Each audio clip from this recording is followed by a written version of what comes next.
అసలు playing 11లో Maxwell, Stoinis ఎందుకుంటున్నారు? నాకైతే అర్థం కావట్లేదు. So, match number 31 Punjab Kings versus Kolkata night riders.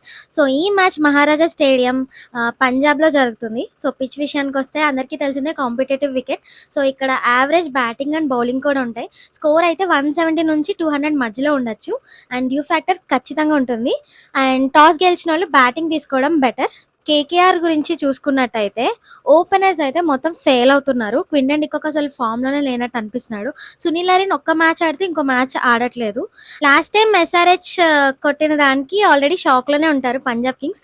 But still వాళ్ళు స్కోర్ చేసిందైతే చాలా మంచి స్కోరే లాస్ట్ మ్యాచ్‌లో. అండ్ కెప్టెన్సీ విషయానికొస్తే Shreyas Iyer the best captain అని నేను అంటాను. బట్ మిడిల్ ఆర్డర్ కూడా కొంచెం ఎఫెక్టివ్‌గా పనిచేస్తే బావుంటుంది. మాక్స్‌వెల్ అంటేనే బ్యాటింగ్. బట్ మాక్స్‌వెల్ అయితే ఏ ఫ్రాంచైజ్‌లో తీసుకున్నా ఫామ్‌లో లేడు.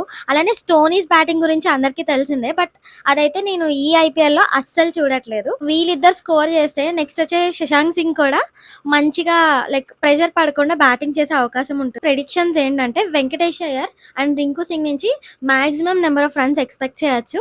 అలానే Prabhsimran Singh opener of Punjab kings తన నుంచి కూడా మంచి నాక్ వస్తుందని నేను అనుకుంటున్నాను. సో ఎప్పట్లానే మీ ప్రిడిక్షన్ అంటే కింద కమెంట్ చేయండి.